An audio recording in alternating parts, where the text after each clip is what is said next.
I kind of understand why it looks like water. But I don't understand why it looks like physics. I'm sorry how that has nothing to do with it. Can you push the worksheet for today?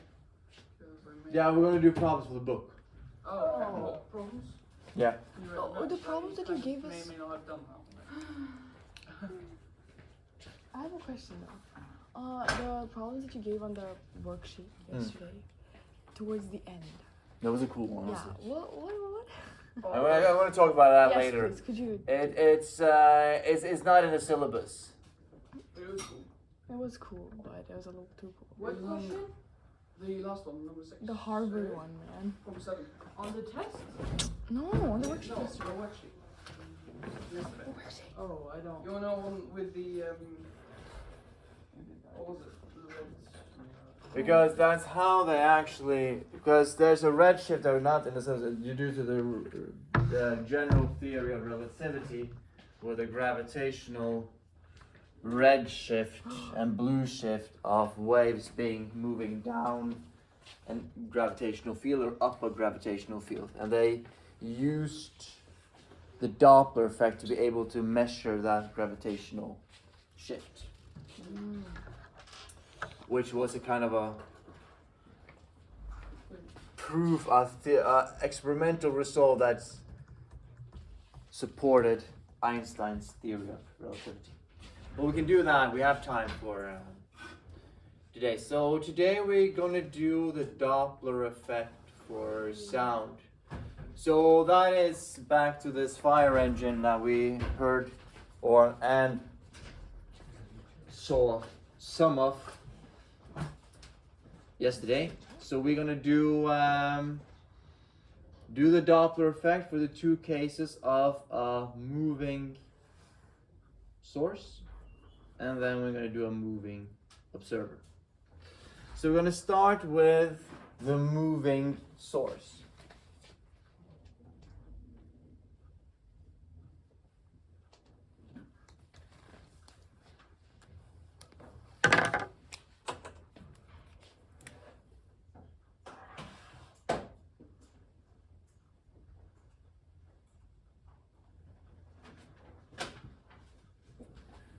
So I just start with to understand how the diagrams work, because they are quite important. I'm going to do how to derive it in detail, because sometimes you're going to need results from that on how we derive these equations. But basically we're going to end up with a couple of equations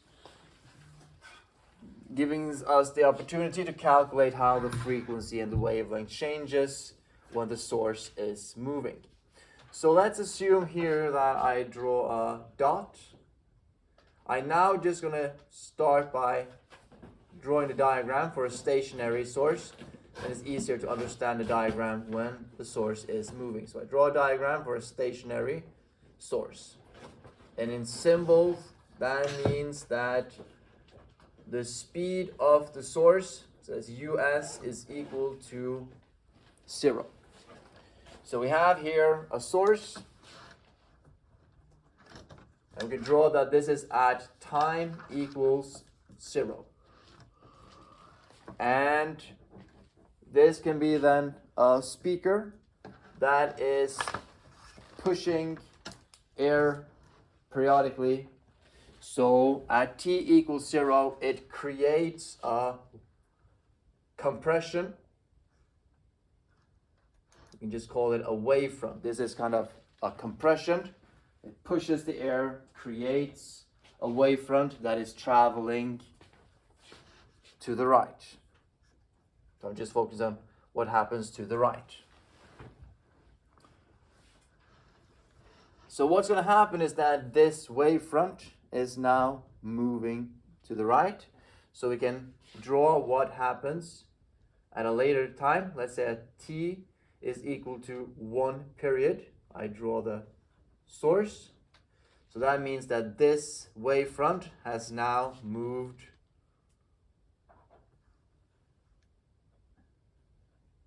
over here. So that wavefront here is this wavefront here. And then the source is emitting a second wavefront. So this wave here was traveling with a velocity of v. You can write that if it travels with a velocity of v. So we can calculate the wavelength here. And that wavelength will be the speed of the wave times the period.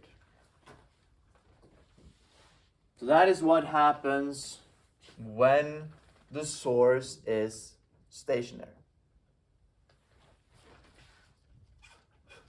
But let's do the same thing when the source is moving. And let's say it's moving in the same direction as the wave.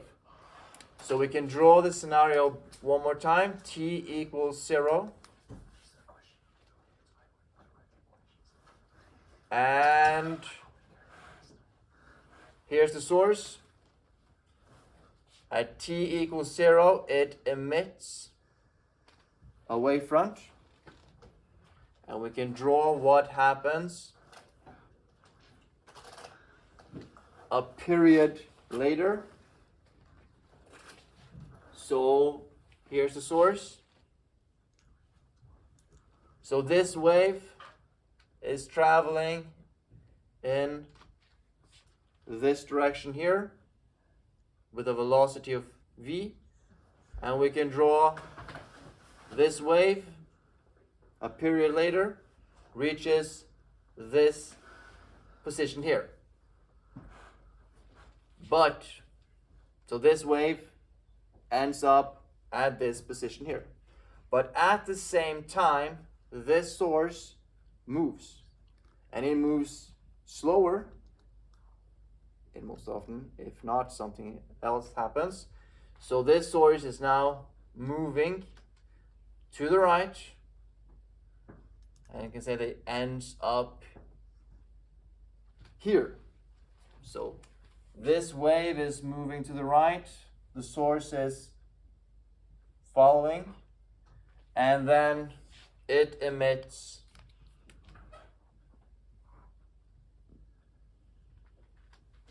its second wavefront. And due to the motion of the source, the wavelength gets smaller. So the new wavelength will not be the velocity of the wave times the period. It will be, the new wavelength will be the speed of the wave minus, because that is the relative speed between the wave and the source is v minus the speed of the source, plus if it's moving the other way. Because the observer is here. Times the period. Yeah, Andrew. I was just wondering what t is equal to t. It means that a period later. So the period is equal to the time between each time the source emits a wavefront. Alright. Yeah. Isn't that the wavelength? So the distance between the wavefronts is the wavelength, but the distance separated in time, Oh, yeah. the time between one source emitting a wavefront is equal to the period. Right. So if you take the speed of the wave times the period, you get the wavelength. But we were just derivating the formula. Yeah. So that is what is happening. So here the source is moving in this direction, emitting wavefronts in this direction here. We focus on this direction here. On the other side, you will send wavefronts in this direction but moving the other way, so the wavelength will become bigger. Yeah. Which velocity are we taking, the first wave or the second wave? Which velocity are we taking, the first wave or the second wave that's going in? No, this velocity here. No, all wavefronts are moving with the same velocity. But don't they lose speed when they move longer since they lose energy? Yeah, they don't necessarily slow down. They just spread out. Yes. So this one is kind of formula here is that is not in data book. This is just how we derive it. Yeah. Why do you have a moving source and then stationary source? Yeah. No. So this is the kind of the caption of it. Moving source. I started with a stationary source, and now we have here the moving source. Okay. I just explain it first by explaining what happens with a stationary source. Okay. So here's a moving source, and it moves with a velocity of u s. Yeah. So to derive the equations in the data booklet, we're gonna work with this result here. So it's minus here because the source is moving towards an observer here. So the observer is somewhere. Here is the observer, O, and here's the observer. And the same thing here. We have an observer here and an observer here detecting these waves. So it's the observer that will detect that the wavelength has become smaller due to the fact that the source is moving in the same direction. Yeah. You said it's plus of the source and the wave are moving in opposite directions? Yeah. When the source of the wavefront is moving in the opposite direction, that is plus, yeah. Moving away from the observer. Alright, so now we're going to look at what we can do with this equation here. So, an observer at this point, he will detect a wavelength being smaller. So that means that he will detect a frequency which is higher or lower. In this case, will he detect a wave frequency that is higher or lower than this one here?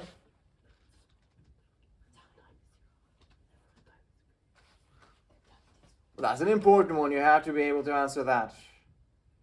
I'm not saying you should from this, but that's an important question. If the source is moving towards the observer, will the observer experience a higher or a lower frequency than it would if the source was at rest? Higher frequency, because the wavelength is shorter.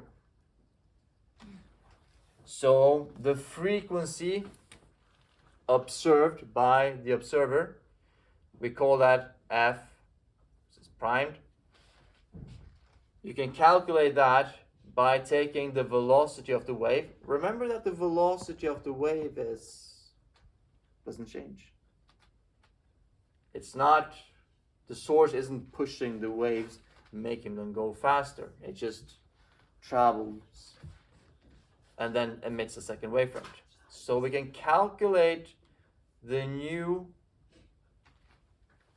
frequency by taking the velocity of the wave and dividing it with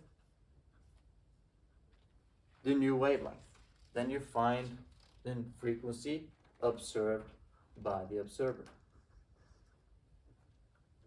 Sometimes this formula is important to know that exists, that if I want to find the frequency observed by the observer, if I know the wavelength observed by the observer, I can easily find the frequency by just dividing V with that wavelength. But I want to expand more on that formula. So I take speed of the wave and I divide that by this wavelength that's here. So that's V minus U S. Remember, this is the case where the moving source is moving towards the observer.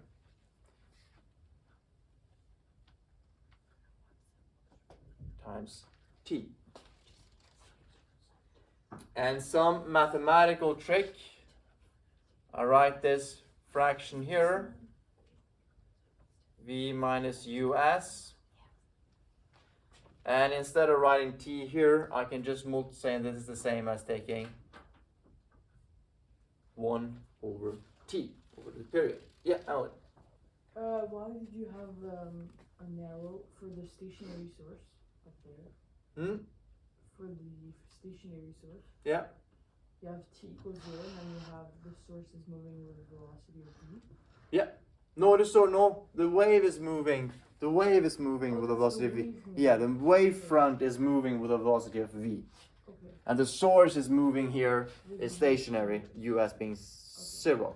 But here, the moving source has moved position due to having a speed which is lower than v, but yeah.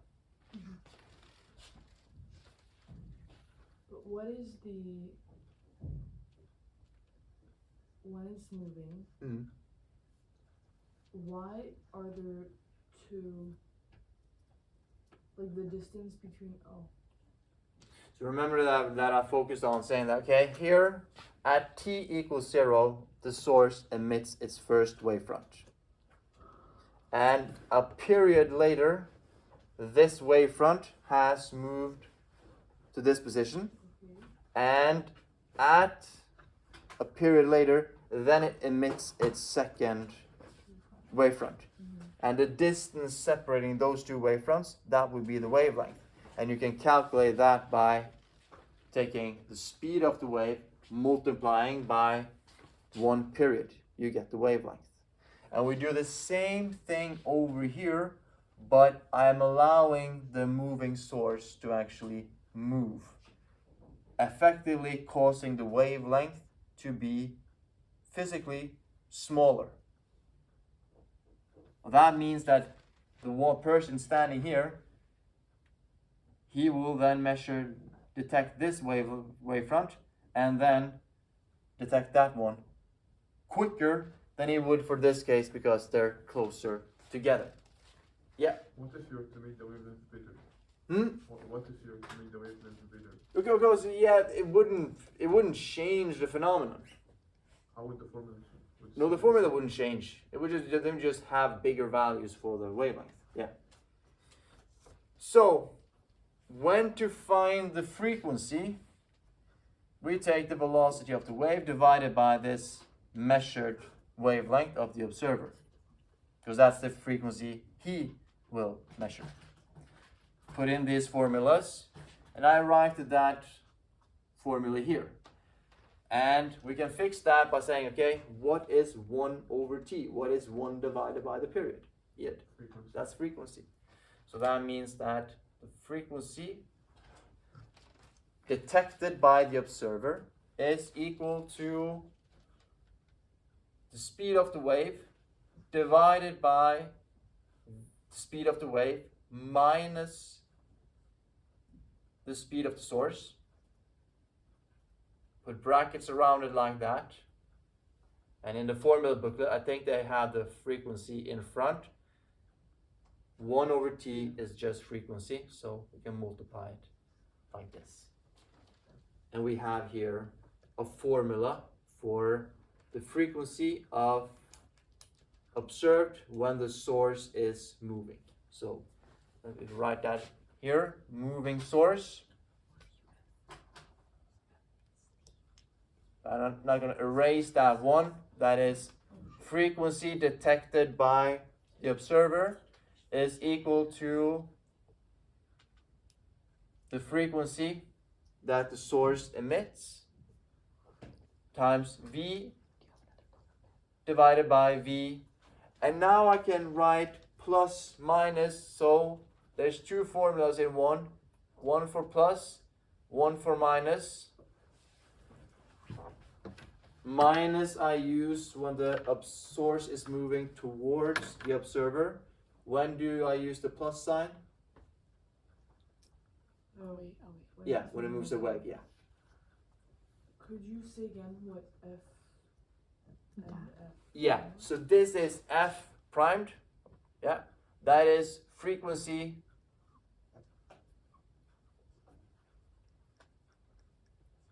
observed by the observer. Okay. F is the emitted,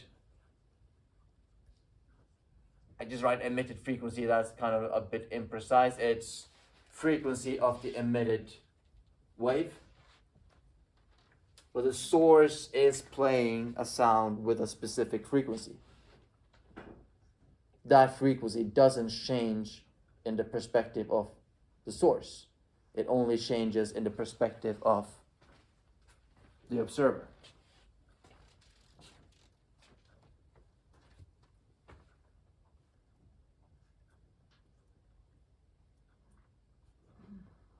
And v is the speed of the wave, and us is the speed of the source.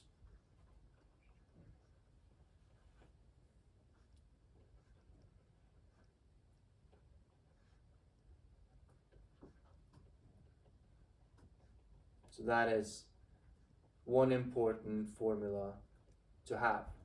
And for the case of a moving source, you also have a formula for the wavelength. So we can do that in green. So you already have one formula here, but I have one other presented in the data booklet. If I want to find the wavelength observed by the observer, I can basically do the same thing I did here. I can take the velocity of the wave divided by the frequency measured by the observer. So I just do the opposite. So then I just have to plug in that equation here. And that's kind of a lot of, so that's V divided by F times V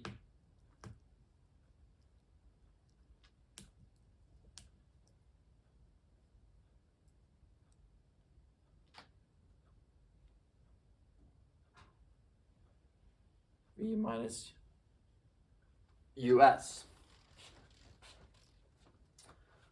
Oh, that did not become particularly nice. Almost made a mistake in my head. I'm not sure that was the easiest way to do it, but kind of take the velocity divided by the frequency of the observer, you get that expression here. If you're going to do the full-blown math, it's first thing I was just like, this divided by this becomes 1, but don't do that. We can write this as V divided by F times 1 over V divided by V minus US. What's V divided by F? That's lambda. So that's the wavelength. And if I multiply here by V minus US, multiply here by V minus US, I get V divided by, no, that's not what I get, thank you. I get V minus US divided by V.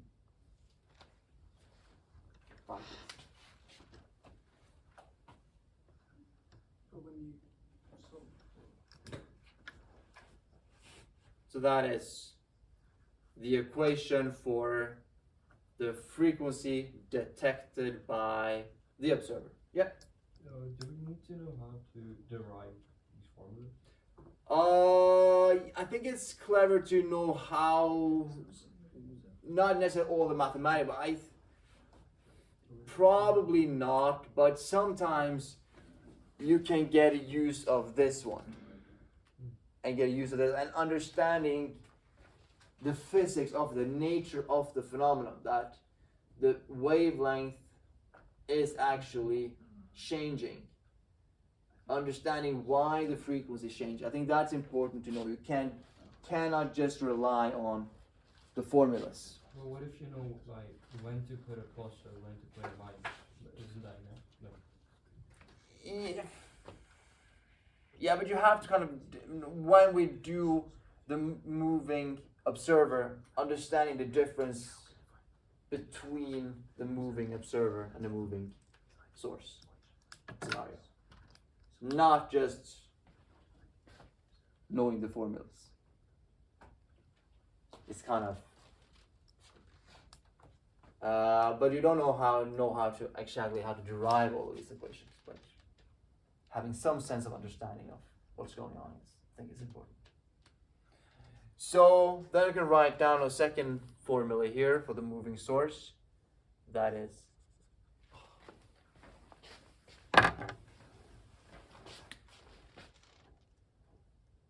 the frequency measured by the observer is the wavelength emitted from the source, and we have multiply with v, again plus minus speed of the source divided by v. So we have that formula. So that is the case where we have a moving source. This formula is in the data booklet. This formula is in the data booklet.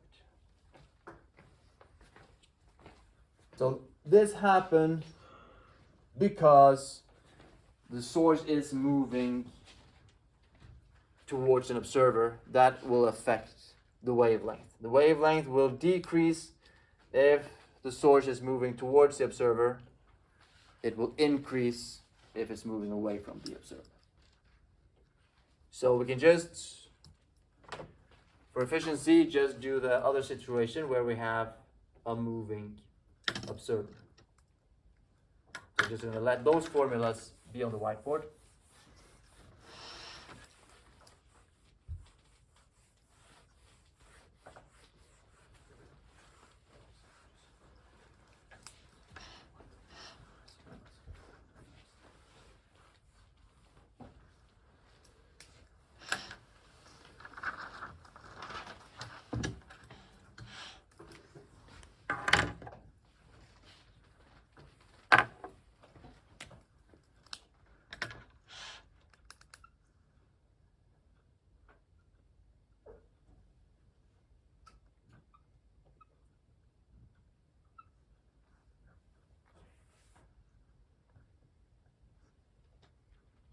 So we can draw a source here that is emitting waves.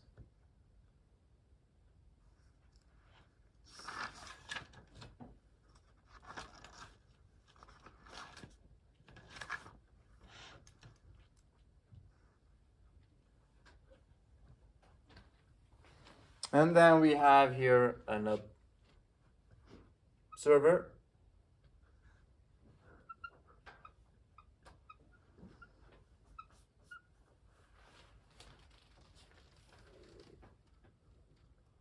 And this one is stationary, so the source here is 0.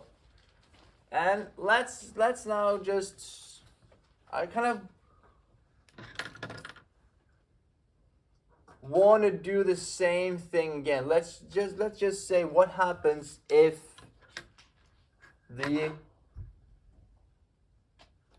we start with a stationary observer. We start with the stationary observer. Just look at that case first. So I have a moving observer. We're talking about a moving observer. But first, I just want to talk about what happens if we look first with a case of a stationary observer, saying that U, O for observer. Initial. Start. Look at what you wrote.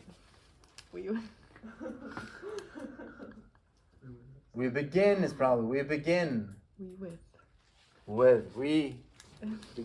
with a stationary observer. So I like to think of how can we kind of understand frequency being observed. So frequency can interpret this formula here in a bit different way. So the frequency, let's start with the frequency he measures if he's stationary will be the velocity divided by the wavelength of the wave.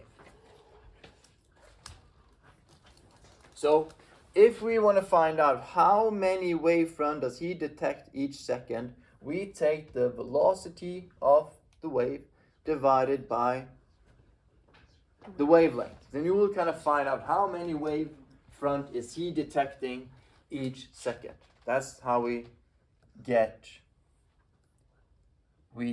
the frequency. But now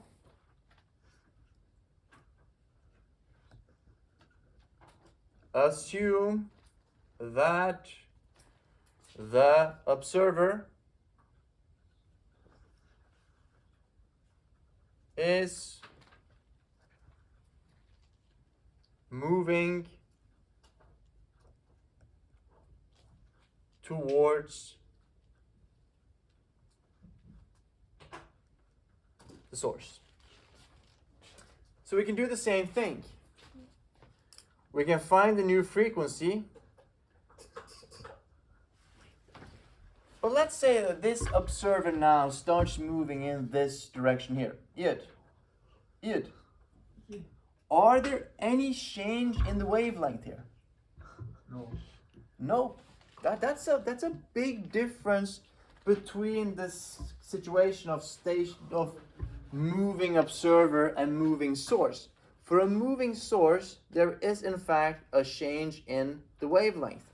But here, the wavelength is not affected. The observer doesn't affect the wavelength. So here, the wavelength doesn't change. But what changes is the velocity of the observer relative to the wave.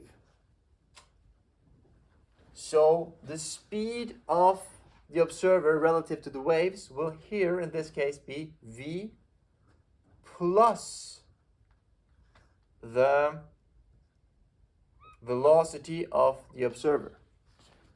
He will detect more wavefronts per second because he's traveling and meeting the wavefront. If this wave is moving at a 340 meters per second and he's moving towards with 30 meters per second, the velocity of the wave and the observer relative to each other is 370. He will detect more wavefronts. So that's the starting point of this equation. And we can then elaborate on that equation. So I can take the new frequency that is measured as v plus the velocity of the observer, plus because it's moving towards the observer. And instead of writing lambda, I know that lambda is equal to v over f.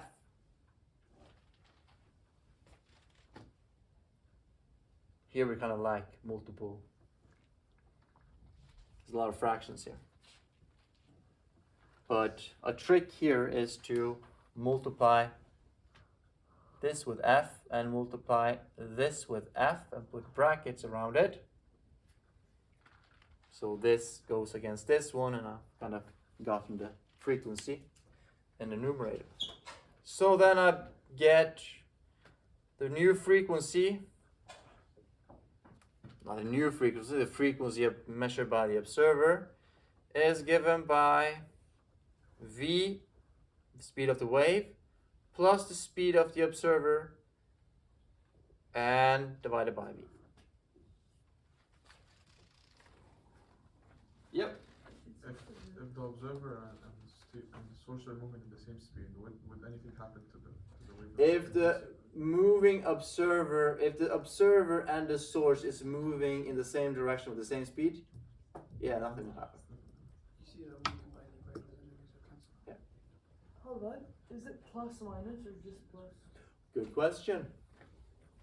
If I now write the moving observer,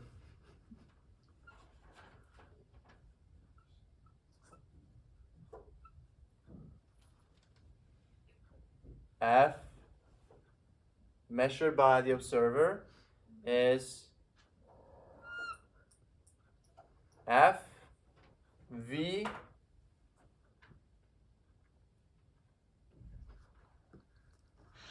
still get plus minus, but you have to kind of know when to apply it. But that's not that if you kind of understand it. Okay, if I put minus here, the frequency will become smaller. Okay, when do you detect a smaller frequency? That's when you move away from the source. Plus, the frequency will increase. So it is plus minus. Yeah, depending on if it's moving or not. So basically, it's the opposite of the more moving Yeah. source, only that it's instead of velocity of source, it's velocity of observer instead. Yeah, and you have to remember that here we used plus when it was moving away. Here we use plus when it's moving towards. Yeah. That's why I say it helps to understand the nature of the problem. And then I have to make an equation for the wavelength observed by the observer.